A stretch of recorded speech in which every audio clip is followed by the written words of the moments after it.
Patuna sa lahat.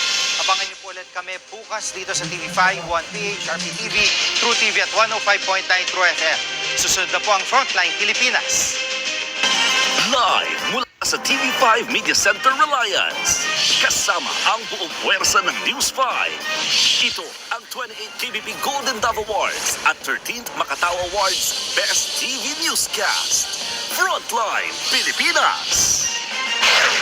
Sa Pulsa CCTV, batang babae sa Cabuyao, Laguna, muntik na umanong kidnapin ng riding in tandem. Ang sospek namuka ang tanod ng barangay. Ang baby naman ito, ibinenta ng sarili niyang nanay at tatay kapalit ng kwek-kwek. Isa pang sabol sa video. Humaharurot na bus, inararo ang mga sasakyang nakahinto sa stoplight. Viral na Money Hunt Challenge, bakit nga ba pinagkakaguluhan? Minsan, nauuwi pa sa sakitan. Ito naman ang kakaiba. Lalaking ito, bakit kaya lumuluhan ng dugo?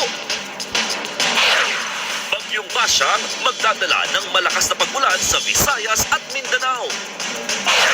At eto na nga, Ashley Alviga at iba pang bida ng Angkutya ng Section E Book 2 nagpakilig sa kanilang fan meet. Si Andres may masakit na revelation kay Ash sa trending nilang episode.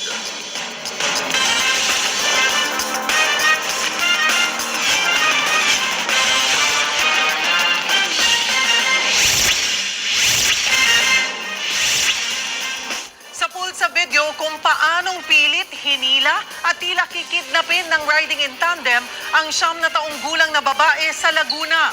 Natukoy naman ang mga suspect at ang isa sa kanila napagalamang lasing na tanod. Nasa frontline ng balitang yan si Gary De Leon.